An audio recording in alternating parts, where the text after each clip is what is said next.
ಶ್ರೀ ಬಸವ ಟಿವಿಯ ಸಮಸ್ತ ವೀಕ್ಷಕರಿಗೆ ಅನುಭವಗೋಷ್ಠಿ ಕಾರ್ಯಕ್ರಮಕ್ಕೆ ಸ್ವಾಗತ ಸುಸ್ವಾಗತ.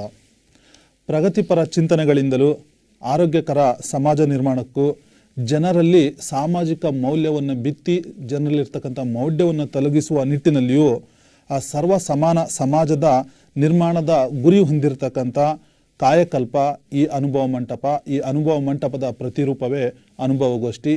ಇಲ್ಲಿ ಹಲವಾರು ವಿಷಯಗಳ ಚರ್ಚೆ ಇದೆ. ಬಸವಾದಿ ಶರಣರು ಕೊಟ್ಟ ಚಿಂತನೆ ಇದೆ, ವಾದ ವಿವಾದ ಇದೆ. ಇಂತಹ ಹಲವಾರು ವಿಷಯಗಳನ್ನು ನಾವು ನಿಮ್ಮ ಮುಂದೆ ಪ್ರತಿ ಸಂಚಿಕೆಯಲ್ಲೂ ನೀಡ್ತಾನೆ ಬಂದಿದ್ದೀವಿ.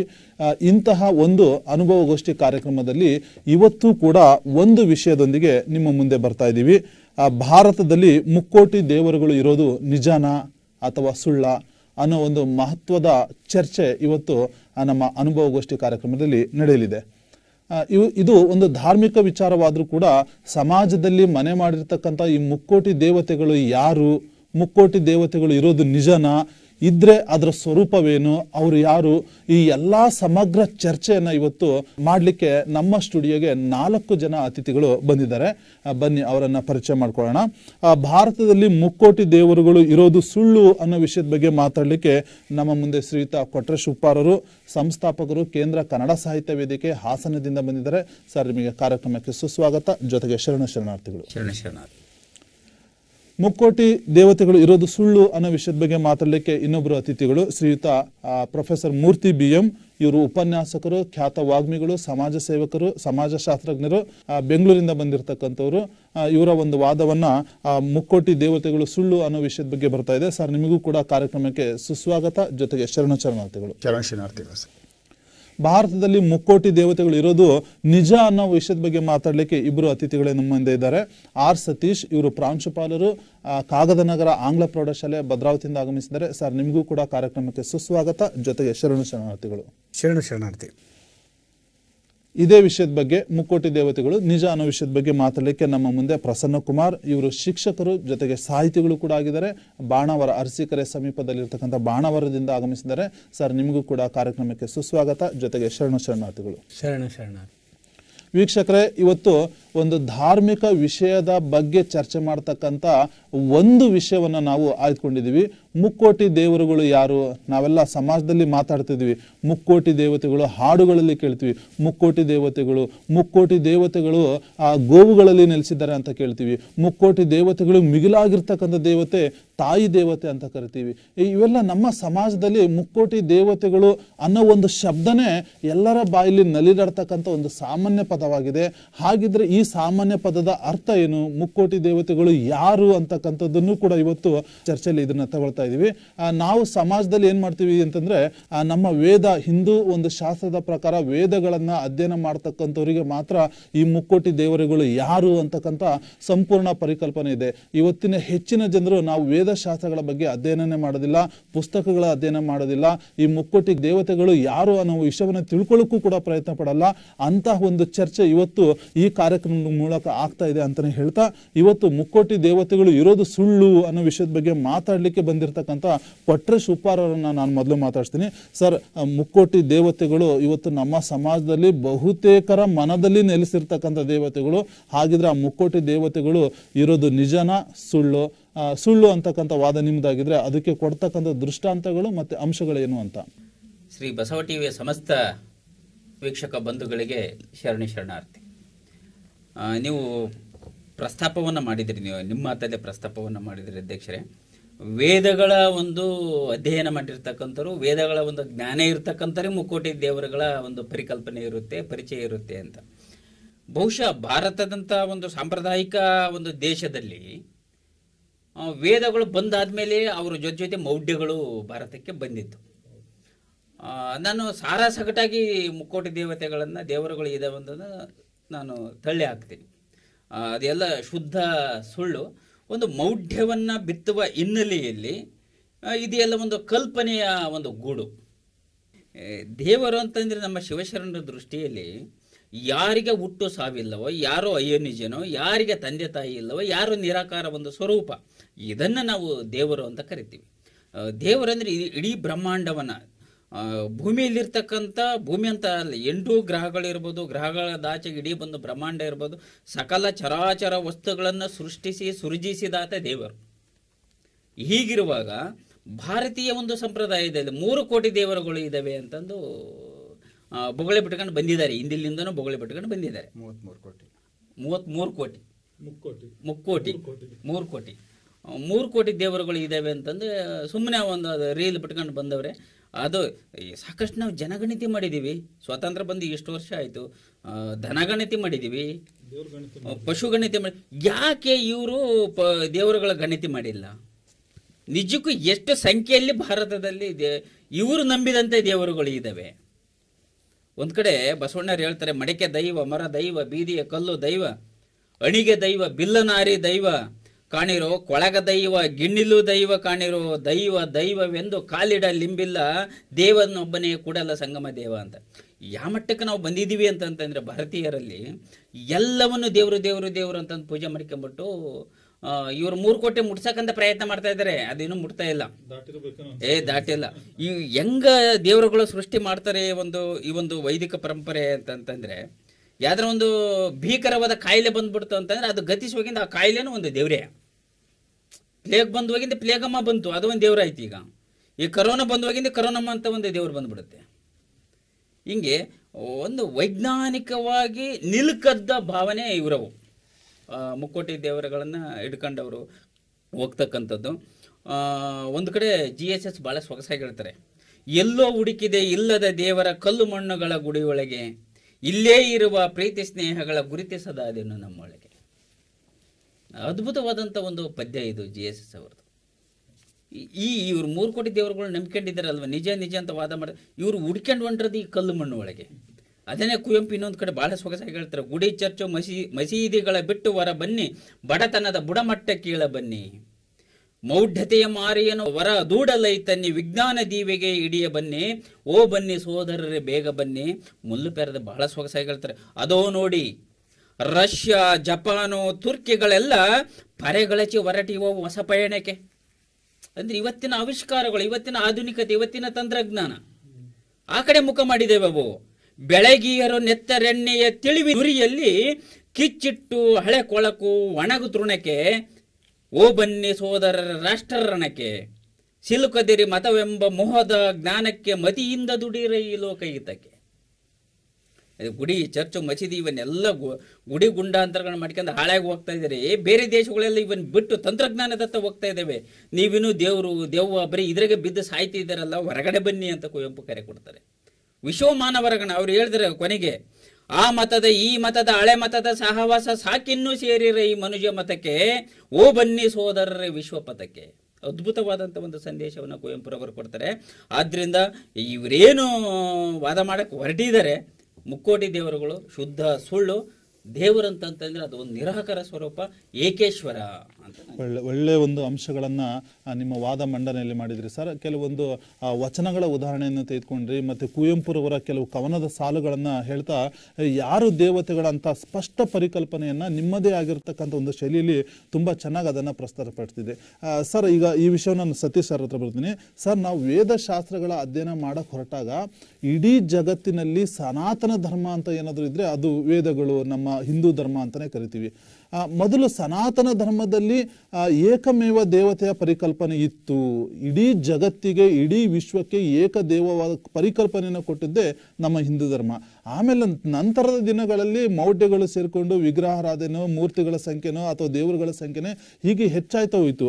ಮತ್ತು ಒಂದು ವೇದಗಳಲ್ಲಿ ಒಂದು ಮಾತು ಬರುತ್ತೆ ಹಿಂದೂ ಧರ್ಮದಲ್ಲಿ, ಏಕಂ ಏವಾ ದ್ವಿತೀಯಂ ಅಂತಕ್ಕಂಥ ಮಾತನ್ನು ಹೇಳ್ತಾರೆ. ಅಂದರೆ ಇರತಕ್ಕಂಥ ದೇವನು ಒಬ್ಬನೇ ಅಂತಕ್ಕಂಥ ಸಾರಿದ್ರು ಕೂಡ ಈ 3 ಕೋಟಿ ದೇವರುಗಳ ಪರಿಕಲ್ಪನೆ ಹೇಗೆ ಬಂತು ಅಂತಕ್ಕಂಥದ್ದೇ ನನಗೆ ಕಾಡ್ತಕ್ಕಂಥ ಒಂದು ಜಿಜ್ಞಾಸೆ. ನಮ್ಮ ಕೊಟ್ರೇಶ್ ಅವರು ಹೇಳ್ತಾ ಇದ್ರು, 3 ಕೋಟಿ ದೇವರುಗಳು ಆ ಒಂದು ಸಂಖ್ಯೆನ ನೋಡಿದ್ರೆ ನಿಜವಾಗ್ಲೂ ಅಷ್ಟು ಸಂಖ್ಯೆ ಇದೆಯೋ, ಆ ಸಂಖ್ಯೆ ದಾಟ್ತಾ ಅಥವಾ ಆ ಸಂಖ್ಯೆಗೆ ಹೊರತಾಗಿ ಆ 3 ಕೋಟಿ ದೇವರ ಪರಿಕಲ್ಪನೆಯಲ್ಲಿ ಇನ್ನೂ ಏನಾದರೂ ವೇದಶಾಸ್ತ್ರಗಳು ಹೇಳ್ತಾವೋ ಏನು ಅಂತಕ್ಕಂಥ ವಿಷಯವನ್ನ ನಮ್ಮ ಸತೀಶ್ ಸರ್ ಅವರು ಏನು 3 ಕೋಟಿಗಳು ದೇವತೆಗಳು ನಿಜ ಅಂತಕ್ಕಂಥ ಪರಿಕಲ್ಪನೆಯಲ್ಲಿ ವಾದ ಮಾಡ್ತಾರಲ್ಲ, ನಿಮ್ಮ ಒಂದು ಅಂಶಗಳು ಏನು ಅಂತ.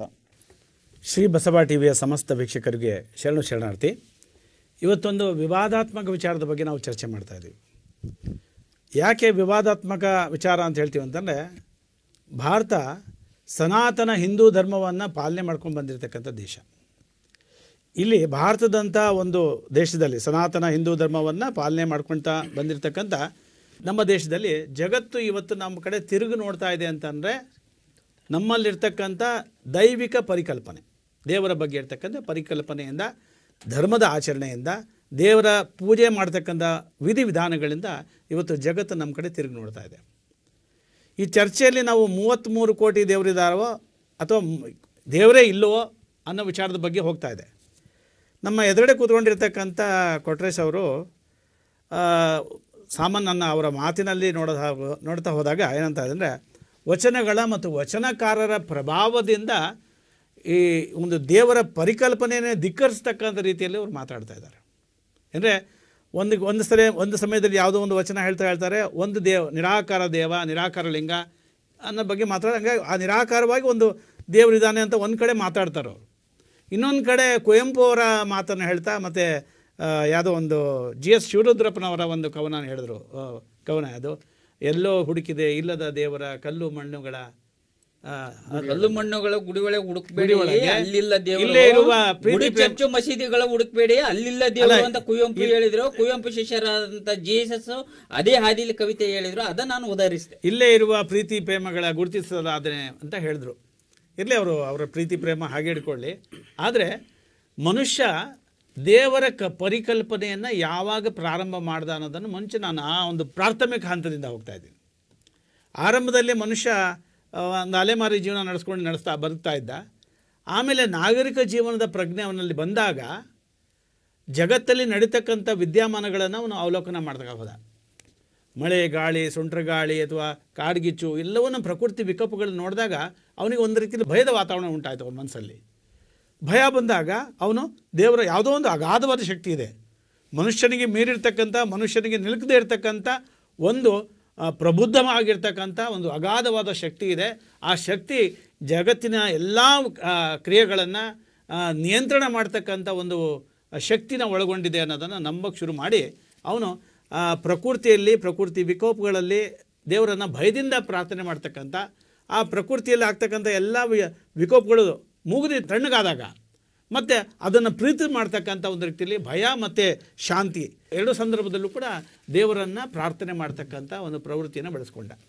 ಸೊ ಅವನಿಗೆ ಸುತ್ತಮುತ್ತಲು ಕಾಣ್ತಾ ಇದ್ದಿದ್ದು ಸೂರ್ಯ, ಚಂದ್ರ, ಗ್ರಹಾದಿಗಳನ್ನೆಲ್ಲ ಕೂಡ ತನಗೆ ನಿಲುಗದೇ ಇರ್ತಕ್ಕಂಥ ದೂರದಲ್ಲಿದ್ದಿದ್ದರಿಂದ ಅವುಗಳನ್ನೆಲ್ಲವನ್ನು ದೇವರು ಅನ್ನೋ ಲೆಕ್ಕದಲ್ಲಿ ಅವನು ಪೂಜೆ ಮಾಡ್ತಾ ಹೋದ, ಆರಾಧಿಸ್ತಾ ಹೋದ.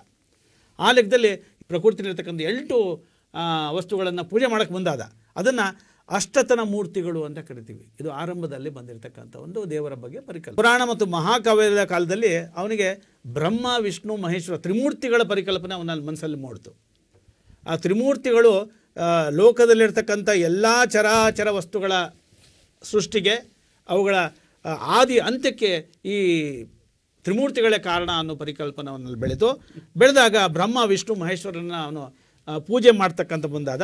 ಸೃಷ್ಟಿಗೆ ಕಾರಣಕರ್ತರೆ ಅಂಥೇಳಿ ಅವರನ್ನು ಕರೆಯೋಕ್ಕೆ ಶುರು ಮಾಡ್ದ.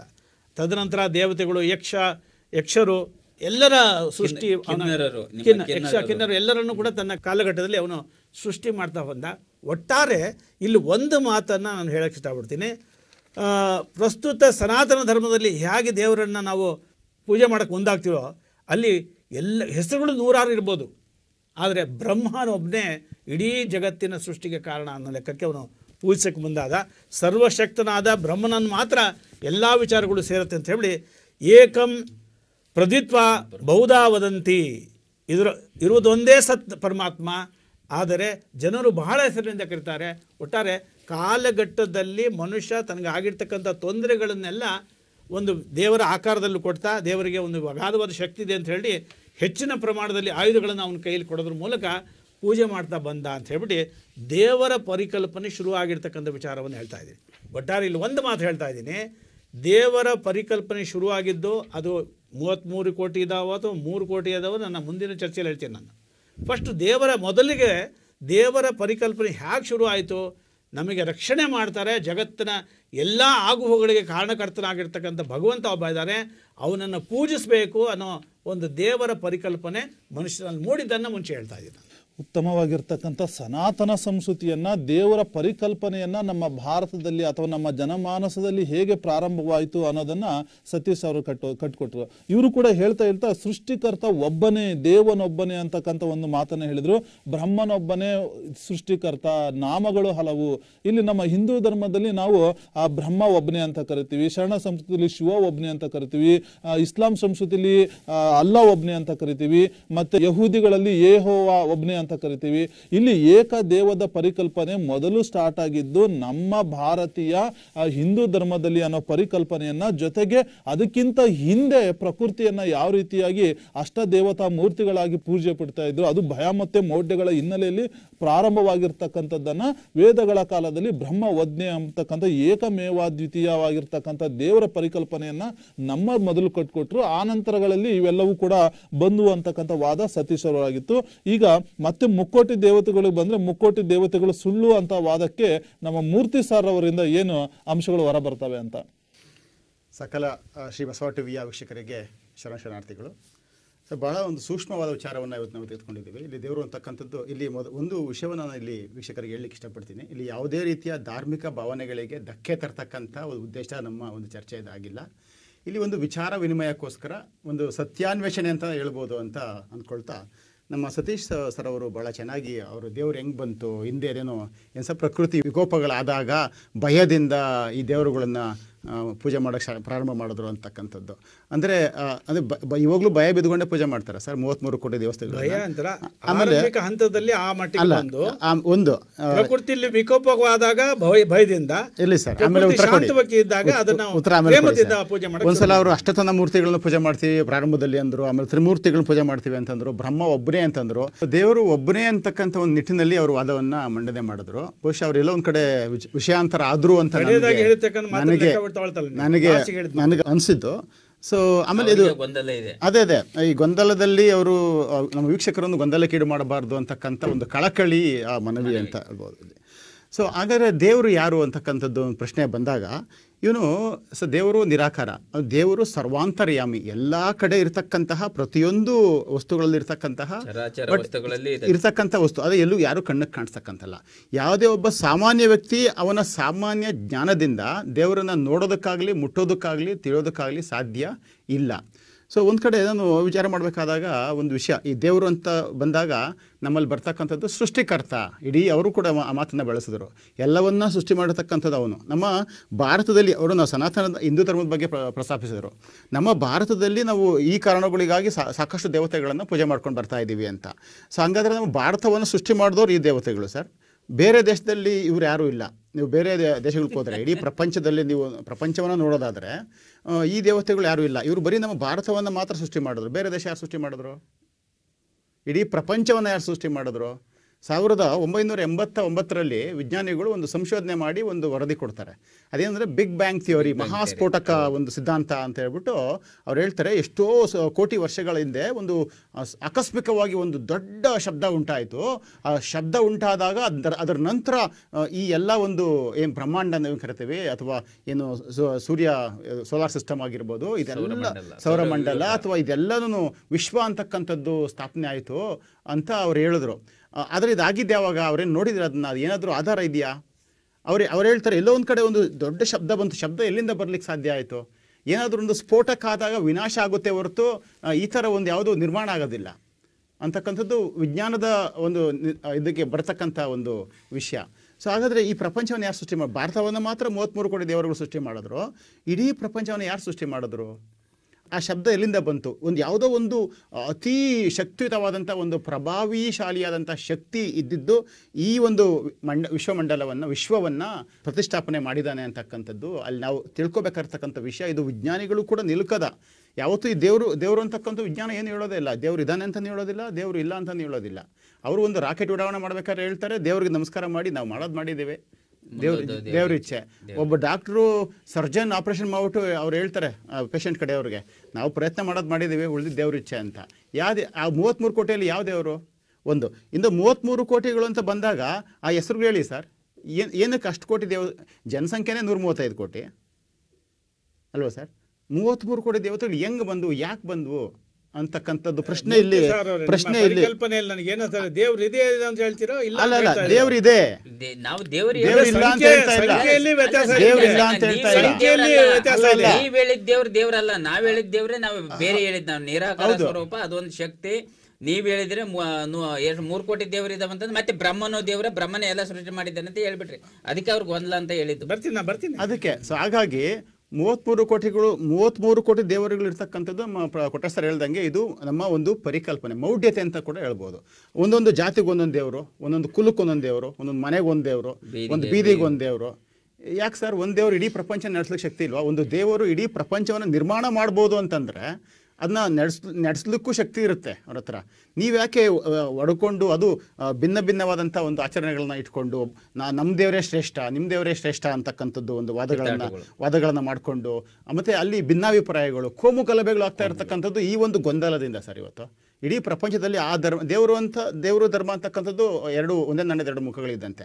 ಸೊ ಎಷ್ಟೆಷ್ಟು ಜಗಳ ಅದು ಒಂದು ಕಡೆ ಕಾರ್ಲ್ ಮಾರ್ಕ್ಸ್ ಅವರು ಹೇಳ್ತಾರೆ ಸರ್, ಈ ಧರ್ಮ ಅಂತಕ್ಕಂಥದ್ದು ಒಂದು ಅಫೀಮ್ ಥರ, ಅದು ಒಂದು ಡ್ರಗ್ ಇದ್ದಂಗೆ.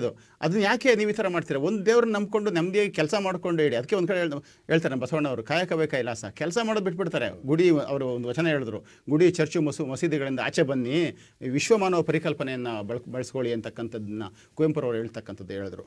ಸೊ ಒಂದು ಕಡೆ ನಮ್ಮ ಬಸವಣ್ಣವರು ವಚನ ಹೇಳ್ತಾರೆ, ಕಲ್ಲು ದೇವರು ದೇವರಲ್ಲ. ನಮ್ಮ ಏನು 33 ಕೋಟಿ ದೇವರು ನೀವು ಹೇಳ್ತೀರಾ, ಅಥವಾ ದೇವಾಲಯಗಳಲ್ಲಿ ಗುಡಿ ಚರ್ಚು ಮಸೀದಿಗಳಲ್ಲಿ ಪೂಜೆ ಮಾಡ್ತಕ್ಕಂಥ ದೇವರುಗಳು, ಕಲ್ಲು ದೇವರು ದೇವರಲ್ಲ, ಮಣ್ಣು ದೇವರು ದೇವರಲ್ಲ, ಮರದೇವರು ದೇವರಲ್ಲ, ಪಂಚಲೋಹದಲ್ಲಿ ಮಾಡಿದ ದೇವರು ದೇವರಲ್ಲ, ಸೇತು ರಾಮೇಶ್ವರ, ಗೋಕರ್ಣ, ಕಾಶಿ, ಕೇದಾರ ಮೊದಲಾಗಿ 68 ಕೋಟಿ ಪುಣ್ಯಕ್ಷೇತ್ರಗಳಲ್ಲಿಹ ದೇವರು ದೇವರಲ್ಲ, ತನ್ನ ತಾನರಿದು ತಿಳಿದೊಡೆ, ತನ್ನನ್ನು ತಾನು ಅರ್ಥಕೊಂಡು ತಿಳಿದರೆ ತಾನೇ ದೇವ ನೋಡ, ಅಪ್ರಮಾಣ ಕೂಡಲ ಸಂಗಮ ದೇವ ಅಂತಕ್ಕ ಬಹಳ ಸುಂದರವಾಗಿ ಈ ವಚನದಲ್ಲಿ ಹೇಳ್ತಾರೆ. ಅಂದರೆ ಈ ಶರಣರ ಒಂದು ದೃಷ್ಟಿಕೋನದಲ್ಲಿ ನೋಡೋದಾದರೂ ಕೂಡ ಅವರು ಸತ್ಯವನ್ನೇ ಹೇಳಿದ್ದಾರೆ. ದೇವರು ಇರ್ತಕ್ಕಂಥವನು ಒಬ್ಬನೇ ದೇವತೆ, ಒಬ್ಬನೇ ಸೃಷ್ಟಿಕರ್ತ, ದೇವನೊಬ್ಬ ನಾಮ ಹಲವು. 33 ಕೋಟಿ ದೇವತೆಗಳು ಇಲ್ಲ, ಅದು ನಮ್ಮ ಕಲ್ಪನೆ. ಅವರವರ ಅನುಕೂಲಕ್ಕೆ ಬೇಕಾದಂತೆ ಅವರವರಿಗೆ ಬೇಕಾದಂಥ ಒಂದು ಆಕಾರಗಳನ್ನು ಕೊಟ್ಕೊಂಡು ಚಿತ್ರಪಟಗಳನ್ನು ಬರ್ಕೊಂಡು 10 ಕೈ 10 ತಲೆ 1000 ಕೈ 1000 ತಲೆ ಇಟ್ಕೊಂಡು ದೇವರಿಗೆ ಒಂದು ಏನು ವಿಕಾರವನ್ನು ಉಂಟು ಮಾಡ್ತಾ ಇದ್ದಾರೆ ಅಂತಕ್ಕಂಥದ್ದು ನನ್ನ ಗಂಭೀರವಾದ. ಏನಕ್ಕೆ ಸರ್? ಅಂದರೆ ನೀವು ದೇವ್ರ ಕೈಯಲ್ಲಿ ಅಹಿಂಸೆ ಮಾಡ್ಲಿಕ್ಕೆ ಹೊರಟಿದ್ದೀರಾ ಹೆಂಗೆ ಅಂತ. ಸೊ ಹಾಗಾಗಿ 33 ಕೋಟಿ ದೇವತೆಗಳು ಇರ್ತಕ್ಕಂಥದ್ದು ಸುಳ್ಳು ಅಂತಕ್ಕಂಥದ್ದು ನನ್ನ ಅಭಿಪ್ರಾಯ. ಓಕೆ, ಉತ್ತಮವಾಗಿರ್ತಕ್ಕಂಥ ಅಂಶಗಳ ಮೂಲಕ ನಮ್ಮ ಮೂರ್ತಿ ಸರ್ ಅವರು ಏಕಮೇವ ದ್ವಿತೀಯ ಆಗಿರ್ತಕ್ಕಂಥ ಒಂದು ದೈವದ ಪರಿಕಲ್ಪನೆಯನ್ನು ಸ್ಪಷ್ಟವಾಗಿ ಕಟ್ಕೊಟ್ರು. ಈ ಎಲ್ಲ ಒಂದು ಕಡೆ ನನಗೆ ತಿಳಿದ ಮಟ್ಟಿಗೆ ನಾನು ಹೇಳೋದಾದರೆ, ಈ ವೇದಗಳನ್ನು ಹಿಂದೂ ಧರ್ಮವನ್ನು ಅಧ್ಯಯನ ಮಾಡಿರ್ತಕ್ಕಂಥವ್ರು ಈ 33 ಕೋಟಿ ದೇವತೆಗಳನ್ನು ಸ್ವತಃ ಹಿಂದೂ ಧರ್ಮೀಯರೇ ಅದನ್ನು ಅಲ್ಲಗಳಿತಾರೆ. ಯಾರು ಆ ಒಂದು ಧರ್ಮವನ್ನು ಆಳವಾಗಿ ಅಧ್ಯಯನ ಮಾಡ್ತಾರೋ ಅಲ್ಲಿ ಈ 33 ಕೋಟಿ ದೇವತೆಗಳನ್ನು ಅವ್ರು ತಿರಸ್ಕಾರ ಮಾಡ್ತಾರೆ. 33 ಕೋಟಿ ದೇವತೆಗಳು ಅದು ನಂಬರ್ ಅಲ್ಲ ಅಂತಕ್ಕಂಥ ವಾದನೂ ಕೂಡ ಇದೆ. ನಂತರ ದಿನಗಳಲ್ಲಿ ಮತ್ತೆ ಅದು ಏನು ಆಗಿದೆ 33 ಕೋಟಿ ಅಂತಂದು ಬಹುಶಃ ನಿಮ್ಮ ತಂಡನೇ ಅದನ್ನು ವಾದ ಮಾಡ್ಬೋದು. ಈಗ ನಾನು ಪ್ರಸನ್ನ ಕುಮಾರ್ ಹತ್ರ ಹೋಗ್ತಾ ಇದ್ದೀನಿ. 33 ಕೋಟಿ ದೇವತೆಗಳು ಇಲ್ಲ ಅಂತಕ್ಕಂಥ ಈ ಒಂದು ತಂಡದ ವಾದಕ್ಕೆ ನಿಮ್ಮ ಸ್ಪಷ್ಟ ಪರಿಕಲ್ಪನೆ ಮತ್ತು ಅವರ ಒಂದು ವಾದಕ್ಕೆ ನಿಮ್ಮ ಪ್ರತಿವಾದ ಏನು ಅಂತ. ಸಮಸ್ತ ಬಸವ ಟಿವಿ ವೀಕ್ಷಕರಿಗೆ ಶರಣಾರ್ಥಿ. ಹೌದು, ಭಾರತದಲ್ಲಿ 33 ಕೋಟಿ ದೇವರುಗಳು ಇವೆ. ದೇವರು ಅಂದರೆ ಏನು? ಅದೊಂದು ನಂಬಿಕೆ. ದೇವರು ಅಂದರೆ ಏನು? ಅದೊಂದು ಬದುಕು. ದೇವರನ್ನ ನಾನು ಹಿಂಗೇ ಇರಬೇಕು, ದೇವರು ಹಿಂಗಿದ್ರೆ ಮಾತ್ರ ನನಗೆ ಒಲಿತಾನೆ ಅಂತ ಅಂದ್ಕೊಳಕ್ಕೆ ನಾನು ಯಾರು? ದೇವ್ರನ್ನ ನನ್ನ ಇಷ್ಟ ಬಂದಂಗೆ ನೋಡ್ತೀನಿ. ಅವ್ರು ಹೇಳೋದು ಒಬ್ಬರು ದೇವರು ಸೃಷ್ಟಿಕರ್ತ ಬ್ರಹ್ಮ. ಹೌದು, ನಾನು ಅದೇ ಬ್ರಹ್ಮನ ಪೂಜೆ ಮಾಡಬೇಕು ಅಂತೇನು? ನನ್ನ ಬ್ರಹ್ಮನೇ ಬೇರೆ ಇದ್ದಾನೆ, ನನ್ನ ಭಗವಂತನೇ ಬೇರೆ ಇದ್ದಾನೆ. ಯಾಕಂದರೆ ಋಗ್ವೇದದಲ್ಲಿ 1000 ಶ್ಲೋಕಗಳು ಭಗವಂತನನ್ನು ಕುರಿತಿದ್ದಾವೆ. ಆಮೇಲೆ ಅದ್ಭುತ ಭಾರತ ಯಾಕೆ ಈ ಜಗತ್ತಿಗೆ ಕಾಣುತ್ತೆ ಅಂದರೆ, ಭಾರತದ ವಿದ್ಯುನ್ಮಾನವನ್ನು ಗಮನಿಸಿ ಸರ್. ನೈಸರ್ಗಿಕ ಶಕ್ತಿಗಳನ್ನು, ವಸ್ತುಗಳನ್ನು ಭಗವಂತ ಅಂತ ಕಾಣ್ತೀವಿ. ಅಣು ರೇಣು ತೃಣ ಕಾಷ್ಟಗಳಲ್ಲಿ ಭಗವಂತನನ್ನು ನೋಡ್ತೀವಿ. ನಾದಪ್ರಿಯ ಶಿವನೆಂಬರು ನಾದಪ್ರಿಯ ಶಿವನಲ್ಲ. ವೇದಪ್ರಿಯ ಶಿವನೆಂಬರು ವೇದಪ್ರಿಯ ಶಿವನಲ್ಲ. ನಾದವ ಮಾಡಿದ ರಾವಣನಿಗೆ ಅರೆ ಆಯಸ್ಸಾಯಿತು, ವೇದವನೋದಿದ ಬ್ರಹ್ಮನ ಒಂದು ಶಿರವೋಯಿತು. ಕಾರಣ ನಾದಪ್ರಿಯನಲ್ಲ, ವೇದಪ್ರಿಯನಲ್ಲ, ಭಕ್ತಿಪ್ರಿಯ ನಮ್ಮ ಕೂಡಲ ಸಂಗಮ ದೇವ. ನೀನು ಯಾವ ಭಕ್ತಿಯಿಂದ ನೋಡ್ತೀಯ ಹಂಗೆ ಕಾಣ್ತಾನೆ ನಿಂಗೆ. ನೀವ್ಯಾಕ್ರಪ್ಪ ಅದರಿಂದ ತೊಂದರೆ ಆಗುತ್ತೆ ಅಂತೀಯ? ತೊಂದರೆ ಇರೋದು ಯಾತ್ರಿಂದ? ತೊಂದರೆ ಇರೋದು ಯಾತ್ರಿಂದ ನನ್ನಿಂದ. ನನ್ನನ್ನು ಬಿಟ್ಬಿಡಿ. ನನ್ನ ಭಗವಂತ ನನ್ನ ಕಣ್ಣಿಗೆ ಎಲ್ಲವನ್ನ ಕೊಡ್ತಾ ಇದ್ದಾನೆ. ನನ್ನ ಭಗವಂತನ ಆರಾಧನೆಯಿಂದ ಭೂಮಿ ಹುಟ್ಟಿದ ನಂತರ ಮನುಷ್ಯನ ಬದಲಾವಣೆಗಳನ್ನು ನೀವು ಒಪ್ತೀರಾ? ನಾನು ಹಂಗೆ ಇದ್ದೀನ? ಇಲ್ಲ. ಆದರೆ ಭಗವಂತನನ್ನು ನನ್ನ ಬದಲಾವಣೆಯೊಂದಿಗೆ ಭಗವಂತನನ್ನು ನಾನು ಆರಾಧಿಸ್ತಾ ಇದ್ದರೆ ನೀವ್ಯಾಕೆ ಅದನ್ನು ತಪ್ಪು ಅಂತೀರಾ? ನೀವು ಸರ್ ಒಂದು ಮಾತೇಳಿರು, ಗಣತಿ ಮಾಡ್ರಿ ಅಂತ. ಎಲ್ಲರ ಹೃದಯವನ್ನು ಬಡಿದು ನೋಡಿ ಕಾಣ್ತಾನೆ. ನೀವು ಹೊರಗಡೆ ನೋಡ್ತಾ ಇದ್ದೀರಾ, ಹೃದಯದ ಗಣತಿ ಮಾಡಿ. ಮನುಷ್ಯ ನನ್ನನ್ನು ನೋಡ್ತೀರಾ, ನನ್ನ ಹೆಸರು ಕೇಳ್ತೀರಾ, ಗಣತಿ. ನನ್ನ ಭಗವಂತ ನಿಮಗೆ ಕಾಣಲ್ಲ.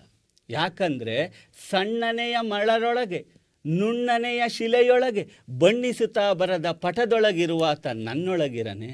ನನ್ನೊಳಗೊಬ್ಬ ಭಗವಂತ ಇದ್ದಾನೆ. ಅವನು ನನ್ನ ಆರಾಧನೆಯ, ನನ್ನ ನಂಬಿಕೆ, ನನ್ನ ಸಂಕಷ್ಟಕ್ಕೆ ಬರೋನು ಯಾರು? ನಾನು ಮೆಚ್ಚಿದ ಭಗವಂತ.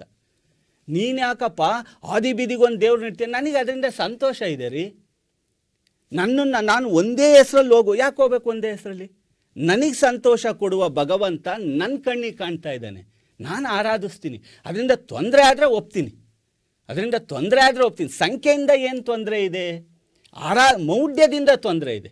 ಆದರೆ ಆರಾಧನೆಯಿಂದ ಏನು ತೊಂದರೆ? ಭಾರತದ ಸರ್ ಒಂದು ಮಾತು ಕೇಳಿದ್ರು, ಯಾಕೆ ಈ ಜಗತ್ತಿನಲ್ಲಿ ಈ 33 ಕೋಟಿ ಕಟ್ಟಿದ ದೇವರು ಆರಾಧನೆಯಲ್ಲಿ ಸೃಷ್ಟಿಯಾದ ಭಾರತ ಬೇರೆ ದೇಶದಲ್ಲಿ ಯಾಕೆ ಹುಟ್ಟಲಿಲ್ಲ ಅಂತ ಕೇಳಿರು.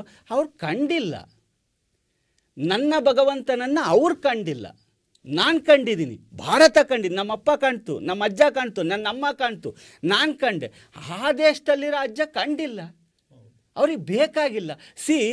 ನನ್ನ ಜೀವನ, ಭಾರತದ ಜೀವನ ಏನು? ಸಾರ್ಥಕತೆಗೆ ಮಿಡಿಯೋದು. ಸಾರ್ಥಕ ಬದುಕು ಎಲ್ಲಿದೆ? ಭಗವಂತನಲ್ಲಿ ಲೀನವಾಗೋದ್ರಲ್ಲಿದೆ. ಯೋಗ ಏನು ಹೇಳುತ್ತೆ? ಯೋಗದ ಪಥಗಳು ಏನು ಹೇಳ್ತವೆ? ಬದುಕನ್ನ ಸಾರ್ಥಕತೆಯ ಕಡೆ ಕರ್ಕೊಂಡು ಹೋಗು. ಸಾರ್ಥಕ ಅಂದ್ರೆ ಏನು? ಭಗವಂತನೊಲಿದ ಕ್ಷಣವೇ ಬದುಕಿನ ಸಾರ್ಥಕತೆ. ಅದು ಯಾವುದು ಸಾರ್ಥಕ? ಭಗವಂತ ಒಲಿಯೋದು ಹೆಂಗೆ? ಒಂದು ಗೆರೆ ಹಾಕೋಕ್ಕಾಗುತ್ತಾ? ಈ ದಾರಿಯಲ್ಲಿ ನೀನು ಹೋಗಪ್ಪ, ನೀನು ಭಗವಂತ ಒಲಿತಾನೆ ಅಂತ ಹೇಳೋಕ್ಕಾಗುತ್ತಾ? ನನ್ನ ನಂಬಿಕೆನೇ ಬೇರೆ. ಬುದ್ಧ ಕಂಡಂಥ ಬೆಳಕು ಜಗತ್ತಿಗೆ ಬೆಳಕಾಗಲಿಲ್ವಾ? ಬುದ್ಧ ನಾನ್ಯಾಕೆ ಹೊಸ ಬೆಳಕು ಕಾಣಲಿ, ಹಳೆ ದೇವರಿದ್ದಾನೆ ಅಂತ ಹೇಳ್ಬಿಟ್ಟಿದ್ರೆ ಹೊಸ ಬೆಳಕು ಜನಸಾಮಾನ್ಯರಿಗೆ ಸಿಗದ? ಅಂಗುಲಿಮಾಲ ಬದಲಾಗಣ? ಹಳೆ ದೇವರಿದ್ದಾನೆ, ನಾನು ಯಾಕೆ ಹೊಸ ದೇವ್ರನ್ನ ಹುಡ್ಕೋಣ? ದೇವ್ರನ್ನ ನೋಡಬೇಡ್ರಿ, ನಂಬಿಕೆಯನ್ನು ನೋಡಿ. 33 ಕೋಟಿ ದೇವರುಗಳಿರುವ ಈ ಈ ದೇಶ ಜಗತ್ತಿಗೆ ವಿಶ್ವಗುರು ಆಗ್ತಾ ಇದೆ. ಯಾಕೆ? ಭಾರತದಲ್ಲಿರುವ ಸಂಸ್ಕಾರ ದೊಡ್ಡದು, ಭಾರತದಲ್ಲಿರುವ ಜೀವನ ಮಾರ್ಗ ದೊಡ್ಡದು. ಲೂಪೋಲ್ಸ್ನೇ ಹಿಡ್ಕೊಂಡು ಹೋಗಿ, ಯಾವುದೋ ಒಂದು ಮೌಢ್ಯ ಇದೆ, ಇಲ್ಲಿ ಆ ಥರ ಇದೆ, ಅನಾಚಾರ ಇದೆ, ಬಿಡಿ ಅದನ್ನ. ಒಳ್ಳೆಯದನ್ನು ಹುಡುಕುವ ಕಣ್ಣುಗಳು ನನಗಿದ್ರೆ ಭಗವಂತ ನನಗೆ ಶ್ರೇಷ್ಠನಾಗಿ ಕಾಣ್ತಾನೆ. ಭಗವಂತನ ಶ್ರೇಷ್ಠತೆ ಇರೋದು ನನ್ನೊಳಗಡೆ. ಬಸವಣ್ಣನವರು ಹಿಂದೆ ದೇವರಿದ್ದಾನೆ ಸಾಕು ಅಂದಿದ್ರೆ ಹೊಸ ಪಥ ಸಿಗದ? ನನ್ನ ಆಲೋಚನೆಗಳು ಬದಲಾಗದ ಹೊರತು ಭಗವಂತ ನನಗೆ ಒಲಿಯಲ್ಲ. ಉತ್ತಮವಾಗಿರ್ತಕ್ಕಂಥ ವಿಚಾರವನ್ನು ಮಂಡನೆ ಮಾಡಿದರು. ಕೊಟ್ರೇಶ್ ಅವರು ವಿಚಾರವನ್ನು ನೋಡಿದರೆ, ಈ ಭಗವಂತ ಅಂತಕ್ಕಂಥ ನಿರಾಕಾರ ಸ್ವರೂಪವನ್ನು ನೀವು ಆ ಸ್ಥಾವರಗಳಲ್ಲಿ ಯಾಕೆ ಹುಡುಕ್ತೀರಾ? ಕಲ್ಲು ಮಣ್ಣುಗಳಲ್ಲಿ ಹುಡುಕ್ತೀರಾ? ಪ್ರತಿಯೊಬ್ಬರ ಹೃದಯದ ಅಂತರಂಗವನ್ನು ತಟ್ಟಿ ನೋಡಿ. ಪ್ರತಿಯೊಬ್ಬ ಹೃದಯದಲ್ಲಿಯೂ ಕೂಡ ದೇವನನ್ನು ನೆಲೆಸಿರ್ತಕ್ಕಂಥದ್ದನ್ನು ಕಾಣಿ. ನೀವು ಸಂಖ್ಯೆಗಳನ್ನು ತೆಗೆದು ನೋಡ್ಕೊಳ್ತೀರಾ? ಪ್ರತಿಯೊಬ್ಬರ ಹೃದಯದಲ್ಲಿ ಒಬ್ಬೊಬ್ಬ ದೇವರು ನೆಲೆಸಿರ್ತಕ್ಕಂಥ ಅದೇ ಸಂಖ್ಯೆ. ಆ ನಂಬಿಕೆಯನ್ನು ನೀವು ಪೂಜೆ ಮಾಡಿ, ಆ ನಂಬಿಕೆಯನ್ನು ನೀವು ಯಾಕೆ ನಮ್ಮನ್ನು ಹೊಡೆಯಕ್ಕೆ ಪ್ರಯತ್ನ ಪಡ್ತೀರಿ ಅಂತಕ್ಕಂಥ ಒಂದು ಪ್ರಸನ್ನ ಕುಮಾರ್ ಅವರ ವಾದಕ್ಕೆ ಒಂದು ಶರಣರ ವಚನವನ್ನು ತೆಗೆದುಕೊಳ್ತೀನಿ. ಅವರು ಒಂದ್ ಕಡೆ ಅಲ್ಲಮ್ಮ ಪ್ರಭುಗಳು ಹೇಳ್ತಾರೆ, ನಾ ದೇವನಲ್ಲದೆ ನೀ ದೇವನೇ, ನೀ ದೇವರಾರದೆ ಎನ್ನನ್ನೇಕೆ ಸಲಹೆ, 6-5 ಒಂದು ಕುಡಿತೆ ಉದಕವನ್ನೆರೆದೆ, ಹಸಿದಾಗ ಒಂದು ತುತ್ತು ಓಗರವನ್ನಿಕ್ಕುವೆ, ನಾ ದೇವ ಕಾಣ ಗುಹೇಶ್ವರ ಅಂತಕ್ಕಂಥ ಆ ಪ್ರಸನ್ನ ಕುಮಾರ್ ಅವರ ವಾದಕ್ಕೆ ನನಗೆ ಈ ವಚನ ನೆನಪು ಬಂತು. ಯಾಕಂದ್ರೆ ನಮ್ಮ ಅಲ್ಲಮ್ಮ ಪ್ರಭುಗಳು ಸ್ಪಷ್ಟವಾಗಿ ಹೇಳ್ತಾರೆ, ನಮ್ಮಲ್ಲೇ ದೇವರನ್ನ ಕಾಣಬೇಕು ಅಂತ. ಆ ನಂಬಿಕೆನೇ, ಆ ಸಂಖ್ಯೆನೇ ನಮ್ಮ ಮುಕ್ಕೋಟಿ ದೇವರುಗಳು ಅಂತಕ್ಕಂಥ ವಾದವನ್ನ ಪ್ರಸನ್ನ ಸರ್ ಅವರು ಒಂದು ದೃಷ್ಟಾಂತದ ಮೂಲಕ ಹೇಳಿದ್ರು. ಇದಕ್ಕೆ ಕೊಟ್ರೇಶ್ ಅವರು ಏನು ಉತ್ತರ ಕೊಡ್ತಾರೆ ಅಂತ? ಸರ್, ನಾನು ಪ್ರಾರಂಭದಲ್ಲೇ ಒಂದು ಇದನ್ನು ಹೇಳಿದೆ, GSS ಕವಿತೆ, ಎಲ್ಲೋ ಹುಡುಕಿದೆ ಇಲ್ಲದ ದೇವರ ಕಲ್ಲು ಮಣ್ಣುಗಳ ಗುಡಿಯೊಳಗೆ ಅಂತ. ಅದನ್ನು ನಾನು ಪ್ರಸ್ತಾಪ ಮಾಡ್ಕೊಂಡೇ ನಾನು ಮುಂದುವರೆದಿದ್ದು. ಪ್ರಥಮವಾಗಿ ನಾನು ಹೇಳಿದ್ದು, ಇವರು ಹುಡುಕೊಂಡಿರೋದು ಕಲ್ಲು ಮಣ್ಣುಗಳ ಗುಡಿಯೊಳಗೆ. ಪ್ರಸನ್ನ ಹೇಳಿದಂಥದ್ದು ಆತ್ಮದೊಳಗೆ ಹುಡುಕ್ಬೇಕು ಅಂತಂದ್ರೆ ನಮ್ಮ ಶಿವಶರಣರು ಹೇಳಿದ್ದು ಅದನ್ನೇ. ಗುಡಿ ಗುಂಡಾಂತರಗೂ ಹೋಗ್ಬೇಡಿ ನೀವು. ಅವ್ರು ಮತ್ತೆ ಒಂದು ವಚನವನ್ನು ಉಲ್ಲೇಖ ಮಾಡಿದ್ರು, ರಾವಣನ ಆಯಸ್ಸು ಅರ್ಧ ಆಗಿತ್ತು, ಬ್ರಹ್ಮನ ಶಿರವೇ ಹೋಯಿತ್ತು ಅಂತ ನಮ್ಮ ಬಸವಣ್ಣವರು ಹೇಳ್ತಾರೆ. ಅಂದರೆ ಬ್ರಹ್ಮನ ಶಿರವೇ ಹೋಯಿತು ಅಂತಂದ್ರೆ ಬ್ರಹ್ಮ ನಶ್ವರ ಅಂತ, ಬ್ರಹ್ಮ ಶಾಶ್ವತ ಅಲ್ಲ ಅಂತ ಬಸವಣ್ಣರು ಹೇಳಕ್ಕೆ ಹೊರಟಿದ್ದದು ಆ ವಚನದಲ್ಲಿ. ಅದನ್ನು ನಾವು ಮನಗಾಣಬೇಕಾಗಿದೆ. ಆವಾಗಲೇ ಏನು ಹೇಳಿದರು ಸತೀಶರು, ಬ್ರಹ್ಮ ಸೃಷ್ಟಿಕರ್ತ, ಬ್ರಹ್ಮ ಭಗವಂತ ಅಂತಂದ್ರು. ಅಲ್ಲಿ ಪ್ರಸನ್ನ ಅವರು ಪಕ್ಕದಲ್ಲಿ ಹೇಳ್ತಾ ಇದ್ದಾರೆ ಬ್ರಹ್ಮನ ಶಿರ ಹೋಯಿತ್ತು. ಅಲ್ಲೇ ನೋಡ್ಕೊಳ್ಳೋಣ ಹೆಂಗಾಗುತ್ತೆ ಅಂತಂದ್ರೆ, ಬ್ರಹ್ಮ ಏನ್ ಮತ್ತೆ ಅವ್ರ ಶಿರ ಹೋಯ್ತು, ಬ್ರಹ್ಮನ ಶಿರಚ್ಛೇದನ ಮಾಡಿದಂತ ಅವ್ರು ಹೇಳ್ತಾರೆ, ಇವರು ಬ್ರಹ್ಮನೇ ಸೃಷ್ಟಿಕರ್ತ ಅಂತ. ಇವರೇ ಸೃಷ್ಟಿಕರ್ತ ಸಾಯ್ಲಿಕ್ಕೆ ಹೆಂಗ್ ಸಾಧ್ಯ? ಸೃಷ್ಟಿಕರ್ತನ ಶಿರ ಹೋಗ್ಲಿಕ್ಕೆ ಹೆಂಗ್ ಸಾಧ್ಯ? ಅದು ಯಾಕೆ ಬ್ರಹ್ಮ ಶಾಶ್ವತ ಅಲ್ಲ ಅಂತ ಬಸವಣ್ಣರು ಹೇಳಿದ್ದು ಅಲ್ಲಿ. ಬ್ರಹ್ಮನೂ ಶಾಶ್ವತ ಅಲ್ಲ. ಮತ್ತು ವೈದಿಕ ಪರಂಪರೆನೇ ಹಂಗೆ ಈ ರೀತಿ ಬಿತ್ತುತ್ತಾ ಹೋಗುತ್ತೆ. ಇವತ್ತೇನು ಅವ್ರು ಹೇಳಿದಂಥದ್ದು ಆತ್ಮಗಳಲ್ಲೇ ನಾವು ದೈವವನ್ನು ಹುಡುಕಕ್ಕೆ ಹೊರಟ್ರೆ ವೆಲ್ ಅಂಡ್ ಗುಡ್. ನಮ್ಮ ಶಿವಶರಣರು ಹೇಳಿರೋದು ಅದನ್ನೇ, ಆತ್ಮದ ಪರಿಕಲ್ಪನೆಯನ್ನು ಹೇಳಿರೋದು.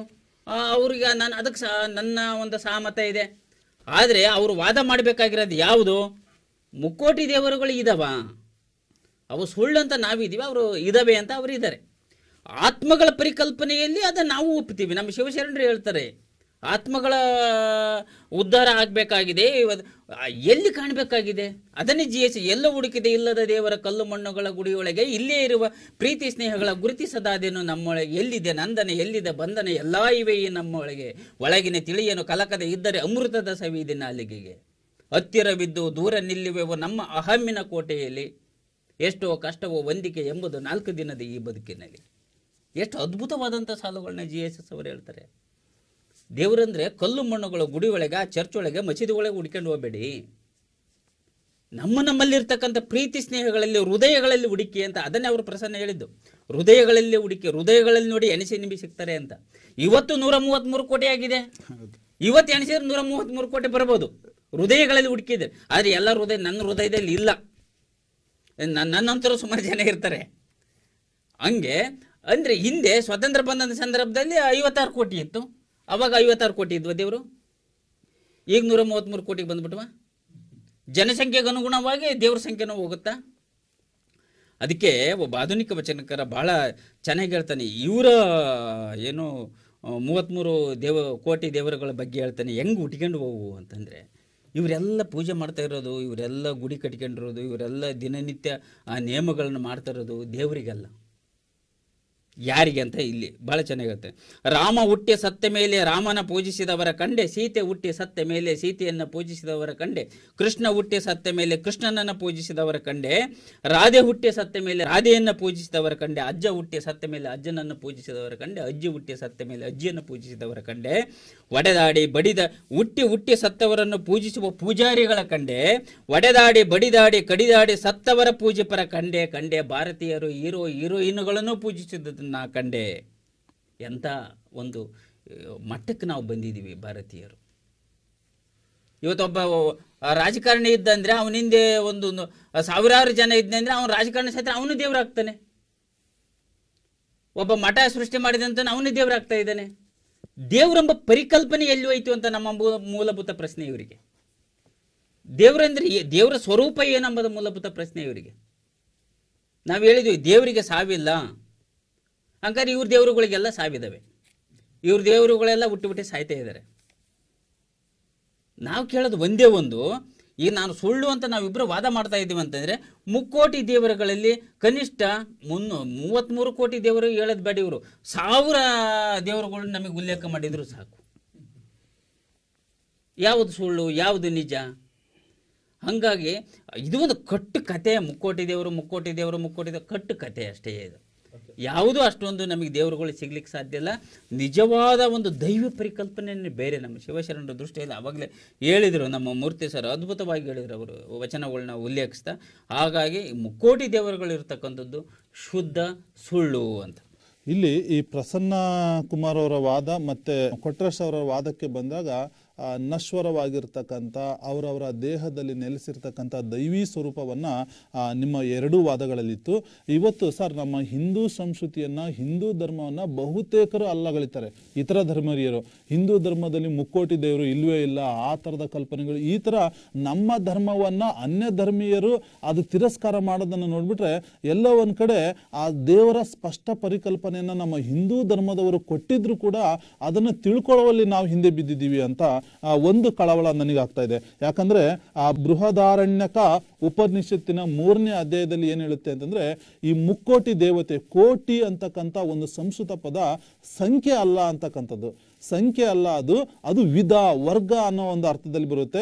ಬಟ್ ಜನಸಾಮಾನ್ಯರು ವೇದಗಳ ಅಧ್ಯಯನದ ಒಂದು ಕೊರತೆ ಇರೋದ್ರಿಂದ ಆ ಕೋಟಿ ಅನ್ನೋದನ್ನು ಸಂಖ್ಯೆಯ ರೂಪದಲ್ಲಿ ಕಾಣ್ತಾ ಇದ್ದಾರೆ ಅಂತಕ್ಕಂಥದ್ದು ಬೃಹದಾರಣ್ಯಕ ಉಪನಿಷತ್ತಿನ 3ನೇ ಅಧ್ಯಾಯದಲ್ಲಿ ಸ್ಪಷ್ಟವಾಗಿ ಉಲ್ಲೇಖವಿದೆ. ಅಲ್ಲಿ ಹೇಳ್ತಾರೆ, ಏನು ಹೇಳ್ತಾರೆ ಅಂದರೆ, ಯಾವುದು 3 ವರ್ಗಗಳು ಅಂತಂದರೆ ಆ 3 ವರ್ಗಗಳು ದೇವತೆ ಅಲ್ಲ, ಅದು 8 ವಸುಗಳನ್ನು ಇದು ಮಾಡ್ತಾರೆ, ಬೆಂಕಿ, ಗಾಳಿ, ಆ ಭೂಮಿಯನ್ನು ಚೆಕ್ ಮಾಡ್ತಾರೆ, 11 ರುದ್ರರು ಅಂತ ಹೇಳ್ತಾರೆ, 12 ಆದಿತ್ಯರು ಅಂತ ಹೇಳ್ತಾರೆ, 1 ಇಂದ್ರ, 1 ಪ್ರಜಾಪತಿಯನ್ನ 33 ವರ್ಗಗಳನ್ನಾಗಿ ವಿವರಣೆ ಮಾಡ್ತಕ್ಕಂಥದ್ದು ನಮ್ಮ ಉಲ್ಲೇಖವಾಗಿರ್ತಕ್ಕಂಥ, ಸಾಕ್ಷಿ ಸಮೇತವಾಗಿ ನಮ್ಮ ವೇದಗಳಲ್ಲಿ ಉಲ್ಲೇಖವಾಗಿರ್ತಕ್ಕಂಥ ಮುಕ್ಕೋಟಿ ದೇವತೆಗಳು ಇವು. ಇವತ್ತು ನಮ್ಮ ಹಿಂದೂ ಧರ್ಮವನ್ನು ಇವತ್ತು ಮುಕ್ಕೋಟಿ ದೇವರು, ಮುಕ್ಕೋಟಿ ಎಲ್ಲಿ ತೋರಿಸು ಅಂತಕ್ಕಂಥ ಒಂದು ಸಂಖ್ಯೆಯನ್ನು ಕೇಳಿದ್ರೆ ಅದು ಸಂಖ್ಯೆಯ ಪರಿಕಲ್ಪನೆನೇ ತಪ್ಪೋದು. ಹಾಗಾಗಿ ಆ ಮುಕ್ಕೋಟಿ ದೇವತೆಗಳು ಅವು ಅಲ್ಲ ಅಂತಕ್ಕಂಥ ಈ ಬೃಹದ ಪರಿಕಲ್ಪನೆ ತಪ್ಪು ಅಂದ್ರೆ ಇವತ್ತಿನ ದಿನಮಾನಗಳೇ ಗುಡಿಗಳು ಸರ್ ಅದು ಮೌಢ್ಯವಾಗಿ ಬೆಳೆದಿದೆ.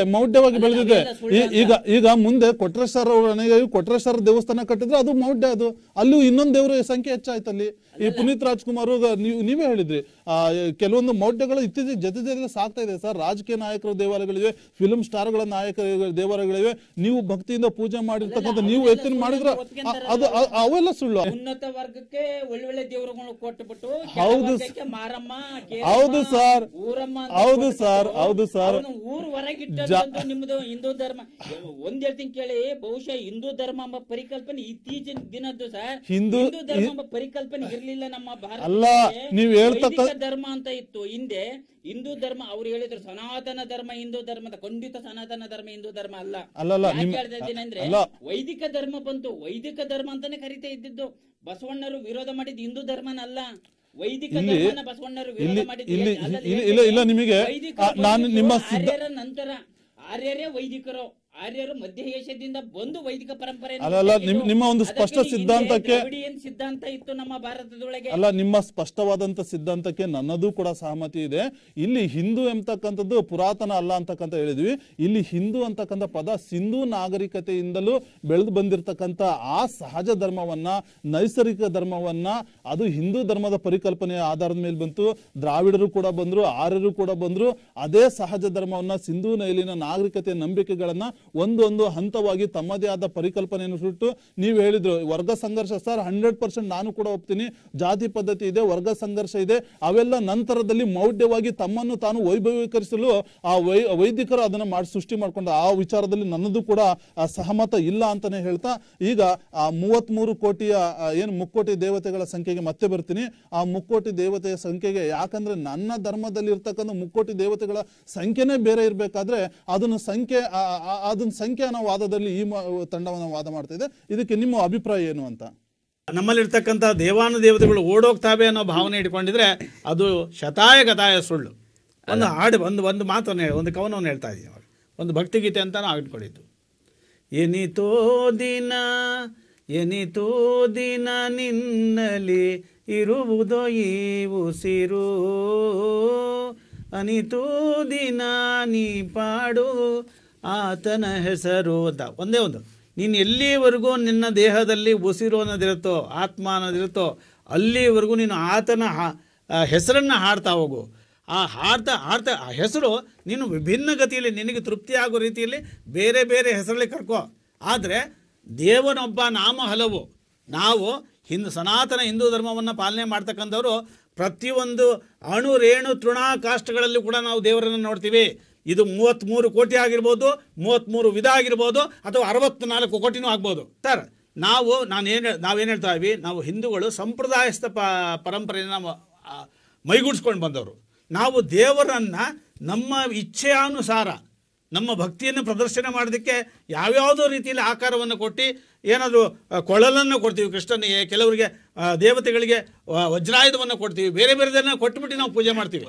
ಯಾಕೆ ಪೂಜೆ ಮಾಡ್ತೀವಿ ಅಂತಂದರೆ ನಾವು ಆ ರೀತಿಯಲ್ಲಿ ನಾವು ಭಕ್ತಿಯನ್ನು ಪ್ರದರ್ಶನ ಮಾಡೋಕ್ಕೆ ನೋಡ್ತೀವಿ, ನಮ್ಮ ಭಕ್ತಿಯನ್ನು ಅರ್ಪಿಸೋಕ್ಕೆ ನೋಡ್ತೀವಿ. ಸೊ ಹಾಗಾಗಿ 33 ಕೋಟಿ ಬಂದಿರ್ಬೋದು ಅಥವಾ 33 ದೇವರ ವಿಧಗಳು ಬಂದಿರ್ಬೋದು. ಯಾಕೆಂದರೆ ಒಂದು ವೃತ್ತಾಂತವನ್ನು ಹೇಳ್ತೀನಿ. ಒಂದು ಸಲ ಒಬ್ಬ ಮೊದಲೇ ಆರಂಭದಲ್ಲಿ ಇದು ಗುರುಕುಲ ಪದ್ಧತಿ ಇತ್ತು ಶಿಕ್ಷಣದಲ್ಲಿ ಅಂತಾರೆ. ಸೊ ಗುರುಕುಲ ಶಿಕ್ಷಣ ಪದ್ಧತಿ ಇದ್ದಂಥ ಸಂದರ್ಭದಲ್ಲಿ ಅವರು ದಾಸವರ್ಣ್ಯರವರು, ಅವ್ರ ಹೆಸರು ನನಗೆ ಮರ್ತೋಗಿದೆ ಇವಾಗ. ಒಂದು ಸಲ ಗುರುಗಳು ಒಬ್ಬ ಶಿಷ್ಯನಿಗೆ ಕರೀತಾರೆ, ಕರೆದುಬಿಟ್ಟು ಒಂದು ಮಾತು ಹೇಳ್ತಾರೆ, ನೋಡಪ್ಪ ನಿಮಗೆಲ್ರಿಗೂ ಕೂಡ ಒಂದೊಂದು ಬಾಳೆಹಣ್ಣನ್ನು ಕೊಡ್ತೀನಿ. ಕನಕದಾಸರು ಸರ್, ಒಂದೊಂದು ಬಾಳೆಹಣ್ಣನ್ನು ಕೊಡ್ತೀನಿ, ನೀವು ಯಾರೂ ಇಲ್ಲದೆ ಇರ್ತಕ್ಕಂಥ, ಯಾರೂ ನೋಡದೇ ಇರ್ತಕ್ಕಂಥ ಜಾಗದಲ್ಲಿ ಹೋಗಿ ನೀವು ತಿಂದ್ಕೊಂಬರ್ಬೇಕದು ಅಂತ ಹೇಳಿ ಕಳಿಸಿದಾಗ ಎಲ್ಲರೂ ಹೋಗ್ತಾರೆ. ಒಂದೊಂದು ಕಡೆ ಗಿಡದ ಪಾಟ್ರಲ್ಲಿ ಕೂತ್ಕೊಂಡು, ಗುಹೆಯಲ್ಲಿ ಕೂತ್ಕೊಂಡು, ಕಲ್ಲು ಬಂಡೆಯಲ್ಲಿ ಕೂತ್ಕೊಂಡು, ಎಲ್ಲೆಲ್ಲೋ ಕೂತ್ಕೊಂಡು ಎಲ್ಲವೂ ಕುಳಿತು ತಾವು ಗುರುಗಳು ಕೊಟ್ಟಿರ್ತಕ್ಕಂಥ ಪ್ರಸಾದ ಅಂದ್ಕೊಂಡು ಆ ಬಾಳೆಹಣ್ಣನ್ನು ತಿಂದು ಆಚೆ ಬರ್ತಾರೆ. ಕನಕದಾಸರು ಅಲ್ವಾ? ಸೊ ಅವರು ಅದನ್ನು ತಿನ್ನೋದಿಲ್ಲ, ಹಾಗೆ ಬರ್ತಾರೆ. ಯಾಕೆ ನೀನು ತಿಂದಿಲ್ಲ ಅಂತ ಗುರುಗಳು ಕೇಳಿದಾಗ, ಗುರುಗಳೇ ಪ್ರತಿಯೊಂದು ಜಗತ್ತಿನಲ್ಲಿರ್ತಕ್ಕಂಥ, ಪ್ರಕೃತಿಯಲ್ಲಿರ್ತಕ್ಕಂಥ ಪ್ರತಿಯೊಂದು ಕಣದಲ್ಲೂ ಕೂಡ ನಾನು ದೇವರನ್ನು ನೋಡ್ತಾ ಇದ್ದೀನಿ. ಹೂವು, ಗಿಡ, ಎಲೆ, ಮರ ಎಲ್ಲದರಲ್ಲೂ ಕೂಡ ನಾನು ದೇವರನ್ನು ನೋಡ್ತಾ ಇರ್ತೀನಿ. ಅವ್ನು ನೋಡದೇ ಇರ್ತಕ್ಕಂಥ ಜಾಗದಲ್ಲಿ ನೀನು ತಿಂದ್ಕೋಬಾ ಅಂತ ಹೇಳಿದ್ರಿ, ತಿಂದು ಬಾ ಅಂತ ಹೇಳಿದ್ರಿ. ಸೊ ಹಾಗಾಗಿ ಅವ್ನು ಇಲ್ಲದೇ ಇರ್ತಕ್ಕಂಥ ಸ್ಥಳನೇ ನನಗೆ ಕಾಣ್ತಾ ಇಲ್ಲ ಅಂಥೇಳಿ ಆ ಬಾಳೆಹಣ್ಣನ್ನು ವಾಪಸ್ ಕಟ್ತಾರೆ. ಅದೇ ರೀತಿ ಇಲ್ಲೇನಂದರೆ ನಾವು ಭಾರತೀಯರು ಪ್ರತಿಯೊಂದು ಕಣದಲ್ಲೂ ಕೂಡ ದೇವರನ್ನು ನೋಡ್ತೀವಿ ಅಂದಾಗ 33 ಕೋಟಿಗಳು ದೇವರು ಇರೋದು ಸತ್ಯ. ಅದಕ್ಕೆ ಆ 33 ಕೋಟಿ ದೇವರುಗಳಿಗೆ ನಾವು ವಿವಿಧ ಆಕಾರವನ್ನು ಕೊಟ್ಟಿದ್ದು ನಿಜ, ವಿವಿಧ ಆಯುಧಗಳನ್ನು ಕೊಟ್ಟಿದ್ದು ನಿಜ. ನಮ್ಮ ಭಕ್ತಿಯನ್ನು ತೋರಿಸೋದಕ್ಕೆ ನಾವು ಮಾಡಿರ್ತಕ್ಕಂಥ ರೀತಿ ರಿವಾಜುಗಳು. ಯಾಕಂದರೆ ನೋಡಿ, ಇದು ಮತ್ತೊಂದು ವೃತ್ತಾಂತ ಬರ್ತಿದೆ. ಹಿರಣ್ಯಕಶಿಪು ಪ್ರಹ್ಲಾದನ ಒಂದು ಸಂಭಾಷಣೆ ಬರ್ತಿದೆ. ಹಿರಣ್ಯಕಶಿಪು ಪ್ರಹ್ಲಾದನಿಗೆ, ನಿನ್ನ ನಾರಾಯಣ ಎಲ್ಲೆಲ್ಲಿದ್ದಾನೆ, ಈ ಕಂಬದಲ್ಲಿದ್ದಾನೋ, ಈ ಗೋಡೆಯಲ್ಲಿದ್ದಾನೋ ಅಂತ ಕೇಳಿದಾಗ ಎಲ್ಲ ಕಡೆನೂ ಇದ ಅಂತ ಪ್ರಹ್ಲಾದ ಹೇಳಿದಾಗ ಒಂದು ಕಂಬವನ್ನು ಹೊಡಿತಾರೆ ಹಿರಣ್ಯಕಶಿಪರು. ಹೊಡೆದಾಗ ನರಸಿಂಹನ ಅವತಾರದಲ್ಲಿ ಬಂದಿರತಕ್ಕಂಥ ಮಹಾವಿಷ್ಣು ಹಿರಣ್ಯಕಶಿಪನನ್ನು ಹೊಟ್ಟೆನ ಬಗೆದ್ರ ಮೂಲಕ ಅವನಿಗೆ ಮೋಕ್ಷವನ್ನು ಕೊಡ್ತಾರೆ. ನಮ್ಮ ಪುರಾಣ ಪುಣ್ಯಕಥೆಗಳಲ್ಲಿ ದೇವರ ಪರಿಕಲ್ಪನೆಯನ್ನು ಬೇರೆ ಬೇರೆ ರೀತಿಯಲ್ಲಿ ನಮಗೆ ರಕ್ಷಣಾ ಕವಚ, ಅದು ನಮ್ಮ ರಕ್ಷಕ ಅನ್ನೋ ಲೆಕ್ಕದಲ್ಲಿ ಪಾಲನೆ ಮಾಡೋದ್ರಿಂದ ನಾವು ನಮ್ಮ ಮನೆಯಲ್ಲಿರ್ತಕ್ಕಂಥ ಮಕ್ಕಳನ್ನೇ ಹಾಗೆ ನಾವು ನೋಡೋಕ್ಕೆ ಯಾವುದಾದ್ರೂ ರೀತಿಯಲ್ಲಿ ಅಲಂಕಾರ ಮಾಡಿ ನಾವು ಪ್ರೀತಿಸ್ತೀವೋ, ಗೌರವಿಸ್ತೀವೋ, ಅವಕ್ಕೆ ನೋಡೋಕ್ಕೆ ಇಷ್ಟಪಡ್ತೀವೋ, ಅದೇ ರೀತಿ ದೇವರನ್ನು ನಾವು ಎಲ್ಲ ರೀತಿಯಲ್ಲಿ ನೋಡೋಕ್ಕೆ ಇಷ್ಟಪಡ್ತೀವಿ. ಮತ್ತೆ ಬರ್ತೀನಿ ಕೊನೆಗೆ, ಯಾಕಂದರೆ ಕಾಲಾವಕಾಶ ತುಂಬ ಕಡಿಮೆ ಇದೆ. ಇಲ್ಲಿ ಮೂರ್ತಿ ಸರ್ ಅವರು, ಸತೀಶ್ ಅವರ ಒಂದು ಉತ್ತರವನ್ನು ಒಂದು ಸಿಂಪಲೈಸ್ ಮಾಡ್ತೀನಿ. ಅವರ ಒಂದು ವಾದ ಏನಿತ್ತು ಅಂತಂದರೆ, ನಾವು ನಮ್ಮ ನಂಬಿಕೆಯನ್ನು ಅಣು, ರೇಣು, ತೃಣ, ಕಾಷ್ಟಗಳಲ್ಲಿರ್ತಕ್ಕಂಥ ದೈವಿ ಸ್ವರೂಪವನ್ನು ನೀವು ಯಾಕಲ್ಲ ಗಳಿತೀರ? ನಮ್ದು 33 ಕೋಟಿ ಇರ್ಬೋದು, 64 ಕೋಟಿ ಆದರೂ ಇರ್ಬೋದು, ಅದು ನಮ್ಮ ನಂಬಿಕೆ ಸರ್, ಅದು ನಮ್ಮ ಸಿದ್ಧಾಂತದಲ್ಲಿ ಇರ್ತಕ್ಕಂಥ ನಂಬಿಕೆ, ಅದನ್ನು ನೀವ್ಯಾಕಲ್ಲ ಗಳಿತೀರಾ? ನಿಮಗೆ ನಿರಾಕಾರ ಆದ್ರೆ ನೀವು ಮಾಡ್ಕೊಳ್ಳಿ.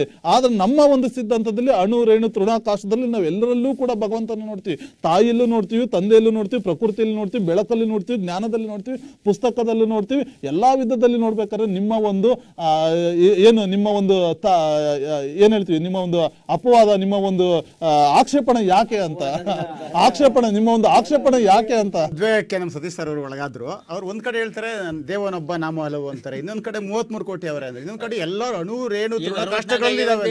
ಹಂಗ ನೋಡಿದ್ರೆ 1000 ಕೋಟಿ ಇರಬೇಕು, ಬರೀ 33 ಕೋಟಿ ಯಾಕೆ ಅಂತ ಪ್ರಶ್ನೆ ಉದ್ಭವ ಆಗ್ತದೆ. ಬಹುಶಃ ಅವರಲ್ಲಿ ಯಾಕೋ ಗೊಂದಲಮಯವಾದಂತ ಇದೆ ಅಂತ ಅನ್ಬೋದು. ಸರ್ ಒಂದು ಪ್ರಶ್ನೆ ಆಗ್ಲೇ ಇದ್ ಮಾಡಿದ್ರು, ನಿಮ್ಗೆ ಏನ್ ತೊಂದರೆ ಆಯ್ತು, ನಾವು ಅಷ್ಟು ಪೂಜೆ ಮಾಡೋ ಸಂಖ್ಯೆಯಿಂದ ಏನ್ ತೊಂದರೆ ಆಯ್ತು ಅಂತ ಹೇಳ್ತಾ ಇದ್ದಾರೆ. ಅದರಿಂದ ಇವತ್ತು ಏನಾಗಿದೆ ಅಂತಂದ್ರೆ, ನಮ್ಮ ದೇಶ, ಭಾರತ ದೇಶವನ್ನು ನಾವು ಗಮನದಲ್ಲಿ ಇಟ್ಕೊಂಡು ಮಾತಾಡೋದು. ಯಾಕಂದ್ರೆ ಇಲ್ಲೇ ಇರೋದು ಇವೆಲ್ಲ ದೇವತೆಗಳು ಒಂದು ಮೌಢ್ಯಗಳ, ಮೂಢನಂಬಿಕೆಗಳ ಕೇಂದ್ರ ಆಗ್ಬಿಟ್ಟಿದೆ. ಈ ಪುರೋಹಿತ ಶಾಹಿ ಅಂತಕ್ಕಂಥ ಒಂದು ವರ್ಗ ಈ ಬೇರೆ ಕೆಲವರ ಜನಗಳನ್ನ ಶೋಷಣೆ ಮಾಡ್ತಾ ಇದ್ದಾರೆ, ಅನ್ಯಾಯ ಮಾಡ್ತಾ ಇದ್ದಾರೆ. ಅವ್ರು ಮಾಡ್ತಾ ಇರ್ತಕ್ಕ ಅನ್ಯಾಯಗಳು ಯಾರ ಕಣ್ಣಿಗೂ ಕಾಣಿಸ್ತಾ ಇಲ್ಲ. ಅವ್ರು ಏನೇ ತಪ್ಪು ಮಾಡಿದ್ರು, ಏನೇ ಮಾಡಿದ್ರು ಯಾರು ಪ್ರಶ್ನೆ ಮಾಡೋಂಗಿಲ್ಲ. ಇದು ಬಹುಶಃ ಬಹಳ ಅನ್ಯಾಯ ಇದು ನನ್ನ ಒಂದು ದೃಷ್ಟಿಕೋನದಲ್ಲಿ. ಆಮೇಲೆ ಇವರು ಒಂದು ಹೇಳಿದ್ರು, ನಾವು ಸಂಪ್ರದಾಯಸ್ಥ ದೇಶ ನಮ್ಮದು ಅಂತ ಹೇಳಿದ್ರು. ಸಂಪ್ರದಾಯ ಅಂತ ಬಂದಾಗ ಈ ಸಂಪ್ರದಾಯಸ್ಥ ಪದ್ಧತಿ ಸರ್ ಏನ್ ಮಾಡುತ್ತೋ ಸರ್, ದೇವದಾಸಿ ಪದ್ಧತಿಯನ್ನು ತಗೊಂಬಂತು. ಎಷ್ಟೋ ಸಾಮಾಜಿಕ ಪಿಡುಗುಗಳಿಗೆ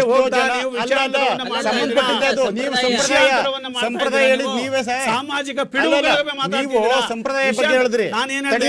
ನಮ್ಮ ದೇಶ ಸಂಪ್ರದಾಯಸ್ಥ ದೇಶ, ಅದರಿಂದ ದೇವದಾಸ ಪದ್ಧತಿ ಆಗಿರ್ಬೋದು, ಸತಿ ಪದ್ಧತಿ ಆಗಿರ್ಬೋದು, ಇಂಥ ಅನಿಷ್ಟ ಪದ್ಧತಿಗಳು ಬಂದು ನಮ್ಮ ದೇಶದ ಸಾಮಾಜಿಕ ಸ್ವಾಸ್ಥ್ಯವನ್ನು ಹಾಳು ಮಾಡೋದು ಸರ್. ಇನ್ನೊಂದು ನೀವು ಹೇಳಿದ್ರಿ ನಮ್ಮಿಷ್ಟ ಸರ್, ಏನು ಬೇಕಾದರೂ ಆಯುಧ ಕೊಟ್ಬಿಡ್ತೀವಿ ನಾವು ಅಂತ ಹೇಳಿದ್ರಿ. ಒಂದು ಉದಾಹರಣೆ ಕೊಟ್ವಿ ನೀವು, ನಾರಾಯಣನಿಗೆ ಏನೋ ಒಂದು ಕೊಟ್ರಿ, ಹಿರಣ್ಯಕಶಿಪುನ ಇಟ್ಕೊಂಡು ಕರುಳು ಬಗೀತು ಅಂತ. ಅಂದ್ರೆ ದೇವ್ರು ನೀವು ಹೇಳ್ತಾ ಇದ್ರಿ ದೇವನೊಬ್ಬ ದೇವ್ರಿರ್ತಕ್ಕ ಸೃಷ್ಟಿಕಂತ ಯಾರು ನಾಶ ಮಾಡೋದು ಅಲ್ಲ ತಗೊಳ್ಳಿ. ಕರುಳು ಯಾವ ದೇವ್ರು ಬಂದು ಕರುಳು ಬಗೆಯುತ್ತೆ ನಿಮ್ ಪ್ರಕಾರ. ಆಮೇಲೆ ಮಾತಾಡಿ ಆಯ್ತು, ಸರಿ ಸರ್ ಆಯ್ತು. ಆಮೇಲೆ ರಾಮನ್ಗೆ ಬಿಲ್ಲು ಬಾಣ ಕೊಟ್ರಿ, ವಾಲಿಯನ್ನ ಹಿಂದೆ ನಿಂತ್ಕೊಂಡು ಮೋಸದಿಂದ ಕೊಲೆ ಮಾಡಿಸಿದ್ರಿ. ಮೋಸದಿಂದ ಕೃಷ್ಣನಿಗೆ ಕೃಷ್ಣ ಚಕ್ರವನ್ನ ಕೊಟ್ರಿ, ಕೊಳಲು ಕೊಟ್ರಿ ಪ್ಲಸ್ ಚಕ್ರವನ್ನ ಕೊಟ್ರಿ. ಶಿಶುಪಾಲನನ್ನ ಅವ್ರ ನೆಂಟ್ರೆ ಸೋದರತ್ತೆ ಮಗನೇ ಶಿಶುಪಾಲನನ್ನೇ ಕೊಲೆ ಮಾಡಿಸಿದ್ರಿ. ಅದೇ ಕೃಷ್ಣ ಕೊಲೆ ಮಾಡಿಸಿದ್ರಿ. ಆಯ್ತು ನೀವ್ ಹೇಳೋ ಪ್ರಕಾರ ಸರ್, ದೇವರು ಸರ್ವಶಕ್ತನಾಗಿದ್ದಿದ್ರೆ ಒಂದು ಚಿಟಿಕೆ ಹೊಡೆದ್ರೆ ಎಲ್ಲ ಕರೆಕ್ಟ್ ಆಗಿ ಬರ್ಬೇಕಾಗಿತ್ತು. ಹೌದು, ಕೊಲೆ ಮಾಡೋ ಅವಶ್ಯಕತೆ ಇರ್ತಿರ್ಲಿಲ್ಲ. ಅವಶ್ಯಕತೆ ಏನಿತ್ತು? ಇರ್ತಾ ಇರ್ಲಿಲ್ಲ. ಮಾತಾಡ್ಲಿಲ್ಲ. 33 ಕೋಟಿ ದೇವರು ಇದಾವೆ ಅಂತ ಹೇಳ್ತಾ ಇದ್ರಲ್ಲ ನೀವು. ಅವ್ರು ಒಂದು ಕ್ಷಣದಲ್ಲಿ ಎಲ್ಲ ಸರಿ ಮಾಡ್ಬಿಡ್ಬೋದು. ಯಾವುದೇ ದೇವಸ್ಥಾನಕ್ಕೆ ಹೋಗಿ ನೀವು, ಯಾವುದೇ ದೇವಾಲಯಕ್ಕೂ, ಯಾವುದೇ ದೇವತೆಗಳ ಅವರ ಹಿಂದಿನ ಕಥೆಯನ್ನ ನೀವು ಕೇಳಿ, ಅಲ್ಲೇನೋ ಈ ತರದ್ದು ನಡೆದಿರುತ್ತದೆ. ಈ ದೇವತೆ ಅಷ್ಟು ತುಂಬಾ ಇತ್ತು, ಯಾರನ್ನೋ ಹೋಗಿ ಕೊಲೆ ಮಾಡ್ತು ಅಥವಾ ಇನ್ನೇನೋ ಆಯ್ತು ಅಂತಕ್ಕಂಥದ್ದು ಹೆಂಗೆ ದೇವರಾಗಕ್ಕೆ ಸಾಧ್ಯ ಅಂತಕ್ಕಂಥ ಪ್ರಶ್ನೆ ಇಲ್ಲಿ ಉದ್ಭವ ಆಗುತ್ತೆ. ನಾವು ದೇವರು ಸರ್ವಶಕ್ತ, ಅವನೇನು ಕೊಲೆ ಮಾಡ್ಬೇಕಂದ್ರೆ ಪರಿವರ್ತನೆ ಮಾಡ್ಬೋದಲ್ಲ. ದೇವರು ಅಷ್ಟು ಸರ್ವಶಕ್ತ ಆಗಿರ್ತಕ್ಕಂಥ ದೇವರು ಒಳ್ಳೆ ಬುದ್ಧಿ ಕೊಡ್ಬೋದಲ್ಲ.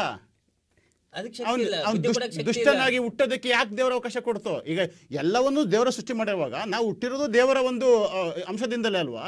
ಹಾಗಿದ್ದಾಗ ಮನ ಪರಿವರ್ತನೆ ಮಾಡ್ಬೋದಾಗಿತ್ತಲ್ಲ. ನೀವು ಕೆಟ್ಟೋನಾಗಿ ಹುಟ್ಟೋದಕ್ಕೆ ಬಿಟ್ಟಿದ್ದು ದೇವ್ರೆ, ನೀನು ಕೆಟ್ಟನ್ನ ಮಾಡೋದು ದೇವ್ರೆ, ಕೊನೆ ಬಂದು ಕರುಳು ಬಗ್ಗೆದು ದೇವ್ರೆ. ಯಾವ ದೇವ್ರ ಇದು? ಬಾಣೆ ಬಿಡೋದು ದೇವ್ರೇ. ಸೊ ಇದು ಇಲ್ಲಿ ಪ್ರಶ್ನೆ ಬರ್ತಕ್ಕಂಥದ್ದು. ನೀವು ಯಾವ್ದಾದ್ರು ಪೂಜೆ ಮಾಡ್ಕೊಳ್ಳಿ, ನಮಗೇನು ಅಭ್ಯಂತರ ಇಲ್ಲ. ಅವ್ರ ಪ್ರಶ್ನೆ ಎತ್ತದಾಗಲೇ ನಮ್ಮ ಇಷ್ಟ ಸರ್, ಎಷ್ಟು ಸಂಖ್ಯಾನ ಮಾಡ್ಕೊಳ್ತೀವಿ ಅಂತ. ನೀವು ಬರೀ ಹೇಳಿದ್ರೆ 64,000 ಕೋಟಿ ಮಾಡ್ತೀವಿ ಅಂತ ಮಾಡ್ಕೊಳ್ಳಿ. ಏನಾಗ್ತಾ ಇದೆ ಅದರಿಂದ ಅಂತಕ್ಕಂಥದ್ದನ್ನ ನೀವು ಗಮನಿಸಿದಾಗ ಅರ್ಥ ಆಗುತ್ತೆ. ಬಹುಶಃ ಇದೆಲ್ಲ ನಮ್ಮಲ್ಲೇ ಕೆಲವೊಂದು ವರ್ಗ ಅವರವರ ಅನುಕೂಲಕ್ಕೆ ತಕ್ಕಂತೆ ಅವರವರ ಒಂದು ಶ್ರೇಷ್ಠತೆಯನ್ನು ಕಾಪಾಡಿಕೊಳ್ಳುವ ಒಂದು ನಿಟ್ಟಿನಲ್ಲಿ ಸೃಷ್ಟಿ ಮಾಡಿಕೊಂಡು, ದೇವರು ಸೃಷ್ಟಿ ಮಾಡಿಲ್ಲ, ಇವರೇ ಸೃಷ್ಟಿ ಮಾಡಿಕೊಂಡು ಇವರು ಮಾಡ್ಕೊಂಡು ಪುರೋಹಿತಶಾಹಿ ವರ್ಗವನ್ನ ಪರಿಪಾಠ ಬೆಳೆಸ್ಕೊಳ್ತೀವಿ. ಓಕೆ, ಇದುವರೆಗೆ ನಡೆದಿರ್ತಕ್ಕಂಥ ವಾದ ವಿವಾದಗಳನ್ನು ನೋಡಿದ್ರೆ ನಾವು ಮೂರ್ತಿ ಸರ್ ದೇವರ ಅಸ್ತಿತ್ವವನ್ನೇ ಪ್ರಶ್ನೆ ಮಾಡಿದೆ, ದೇವರನ್ನೇ ಕೊಲೆಗೊಡ್ತು ಅಂತಕ್ಕಂಥ ಒಂದು ವಾದಕ್ಕೂ ಕೂಡ ಅವರು ಪುಷ್ಟಿ ನೋಡಲಿಕ್ಕೆ ಸಾಕಷ್ಟು ಉದಾಹರಣೆಗಳನ್ನು ಕೊಟ್ಟರು. ಇಲ್ಲಿ ಇವರು ಕೂಡ ಹೇಳ್ತಾರೆ ಧರ್ಮ ಸಂಸ್ಥಾನ ಸಂಭವಾಮಿ ಯುಗೆ ಯುಗೆ ಅಂತಕ್ಕಂಥ ಈ ವಾದ ವಿವಾದಗಳನ್ನು ಮತ್ತೆ ನೋಡೋಣ. ಆ ಮೂರ್ತಿ ಅವರ ವಾದಕ್ಕೆ ಮತ್ತೆ ಪ್ರಸನ್ನ ಕುಮಾರ್ ಏನು ಉತ್ತರ ಕೊಡ್ತಾರೆ ಅಂತಕ್ಕಂಥ ವಾದವನ್ನು ಕೂಡ ನಾವು ಮುಂದಿನ ಸಂಚಿಕೆಯಲ್ಲಿ ಗಮನಿಸೋಣ. ವೀಕ್ಷಕರೇ ನೋಡಿದ್ರಲ್ಲ, ಇವತ್ತಿನ ಈ ಸಂಚಿಕೆಯಲ್ಲಿ ಮುಕ್ಕೋಟಿ ದೇವರುಗಳ ಪರಿಕಲ್ಪನೆ ಇದೆಯಲ್ಲ, ಅದು ನಿಜವೋ ಸುಳ್ಳು ಅನ್ನೋ ಒಂದು ವಿಷಯದಲ್ಲಿ ಧರ್ಮದ ಎಷ್ಟೋ ವಿಚಾರಗಳನ್ನ ಇಲ್ಲಿ ಪ್ರಸ್ತಾಪ ಆಯಿತು. ಇಲ್ಲಿ ಯಾರದೇ ಧಾರ್ಮಿಕ ಭಾವನೆಗಳನ್ನ ಅಡ್ಡಿಪಡಿಸ್ತಕ್ಕಂಥ ಒಂದು ಚರ್ಚೆ ಇದಲ್ಲ. ನಮ್ಮ ಧರ್ಮದಲ್ಲಿರ್ತಕ್ಕಂಥ ಕೆಲವು ಅಂಶಗಳ ವಿಸ್ತೃತ ನೋಟ ಜೊತೆಗೆ ವಿಮರ್ಶಾತ್ಮಕ ಪರಿಕಲ್ಪನೆಯೊಂದಿಗೆ ಇಲ್ಲಿ ಚರ್ಚೆ ನಡೀತಾ ಇದೆ. ನೋಡೋಣ ಈ ಧರ್ಮದಲ್ಲಿರ್ತಕ್ಕಂಥದ್ದು ಆ ಧರ್ಮದಲ್ಲಿರ್ತಕ್ಕಂಥದ್ದು ಇನ್ನು ಏನೇನು ಮೌಢ್ಯಗಳು ತುಂಬಿವೆ, ಆ ಜೊತೆಗೆ ದೇವರ ಸ್ಪಷ್ಟವಾದಂಥ ಪರಿಕಲ್ಪನೆ ಏನು, ದೇವರು ಅಂದ್ರೆ ಏನು, ಅವನ ಸ್ವರೂಪ ಅಂದ್ರೆ ಏನು ಅಂತಕ್ಕಂಥ ಎಲ್ಲ ವಿಚಾರಗಳನ್ನ ವಾದದ ನಂತರ ನಾವು ಮತ್ತೆ ತೀರ್ಮಾನಕ್ಕೆ ಬರೋಣ. ಆದ್ರೂ ಕೂಡ ಇವತ್ತಿನ ಚರ್ಚೆಯಲ್ಲಿ ಧರ್ಮದ ಬಗ್ಗೆ ಕುರಿತಾಗಿರ್ತಕ್ಕಂಥ ಹಲವಾರು ಅಂಶಗಳು ಬಂದವು. ಬಹುಶಃ ಮುಂದಿನ ಒಂದು ಸಂಚಿಕೆಯಲ್ಲಿ ಎಲ್ಲ ಒಂದು ಈ ಸಮಸ್ಯೆಗಳಿಗೆ ಎಲ್ಲ ಒಂದು ಜಿಜ್ಞಾಸೆಗಳಿಗೆ ಉತ್ತರ ದೊರಕಬಹುದು ನಮ್ಮ ಅತಿಥಿಗಳಿಂದ ಅಂತ ನಾನು ಭಾವಿಸ್ತೀನಿ. ಇವತ್ತಿನ ಈ ಒಂದು ಚರ್ಚೆಯಲ್ಲಿ ಪಾಲ್ಗೊಂಡಿರ್ತಕ್ಕಂಥ ಎಲ್ಲ ಅತಿಥಿಗಳು ತಮ್ಮ ಸಮಯವನ್ನು ಬಿಡುವು ಮಾಡಿಕೊಂಡು ನಮ್ಮ ಶ್ರೀ ಬಸವ ಸ್ಟುಡಿಯೋಗೆ ಆಗಮಿಸಿದ್ದಾರೆ. ಇವರು ಎಲ್ರಿಗೂ ಕೂಡ ಶ್ರೀ ಬಸವ ಟಿವಿಯ ಪರವಾಗಿ ಶರಣಾರ್ಥಿಗಳು. ವೀಕ್ಷಕರೇ ನೋಡಿದ್ರಲ್ಲ ಇವತ್ತಿನ ಚರ್ಚೆ ಹೇಗಿತ್ತು ಅಂತ. ಬಹುಶಃ ಈ ಧರ್ಮದ ಒಂದು ಚರ್ಚೆ ಮಾಡಬೇಕಾದ್ರೆ ಎಲ್ಲೋ ಒಂದು ಕಡೆ ಯಾರ್ದೋ ಒಂದು ಧಾರ್ಮಿಕ ಭಾವನೆಗಳಿಗೆ ಅಡ್ಡಿ ಉಂಟಾಗುತ್ತೆ ಅನ್ನೋ ಒಂದು ಸ್ಪಷ್ಟವಾದ ಪರಿಕಲ್ಪನೆ ನಮಗಿದ್ರೂ ಕೂಡ ಸಮಾಜಕ್ಕೆ ಒಂದು ಸ್ಪಷ್ಟವಾದಂಥ ಸಂದೇಶವನ್ನು ನೀಡಲು ಸಲುವಾಗಿ ಇಲ್ಲಿರ್ತಕ್ಕಂಥ ಮೌಢ್ಯಗಳನ್ನು ಕೂಡ ನಾವು ಎತ್ತಿ ಹಿಡಿಬೇಕಾಗುತ್ತೆ. ಒಂದು ಸ್ಪಷ್ಟವಾದ ಪರಿಕಲ್ಪನೆ ಯಾವುದು ದೇವರು ಯಾವುದು ಅಲ್ಲ ಅಂತಕ್ಕಂಥದ್ದನ್ನು ಮತ್ತೆ ಮುಂದಿನ ಒಂದು ಸಂಚಿಕೆಯಲ್ಲಿ ವಾದ ಮಾಡೋಣ. ಬಹುಶಃ ಇಂದಿನ ಒಂದು ಸಂಚಿಕೆಯಲ್ಲಿ ನಡೆದಿರ್ತಕ್ಕಂಥ ಚರ್ಚೆ ನಿಮ್ಮೆಲ್ಲರಿಗೂ ಕೂಡ ಉತ್ತಮವಾಗಿರ್ತಕ್ಕಂಥ ಮಾಹಿತಿಯನ್ನು ತಂದುಕೊಟ್ಟಿದೆ. ಧಾರ್ಮಿಕ ವಿಚಾರಗಳ ಬಗ್ಗೆ ಸ್ಪಷ್ಟ ಪರಿಕಲ್ಪನೆಯನ್ನ ಮೂಡುವುದರಲ್ಲಿ ಸಫಲತೆಯನ್ನ ಕಂಡಿದೆ ಅಂತ ಭಾವಿಸ್ತಾ ಮುಂದಿನ ಸಂಚಿಕೆಯಲ್ಲೂ ಕೂಡ ಇದನ್ನು ಮುಂದುವರಿಸ್ತೀವಿ. ನಿರಂತರವಾಗಿ ನೋಡ್ತಾ ಇರಿ ಶ್ರೀ ಬಸವ ಟಿವಿ. ಇದು ಸಂಸ್ಕಾರದ ಬೆಳಕು. ಶರಣಾರ್ಥಿಗಳು.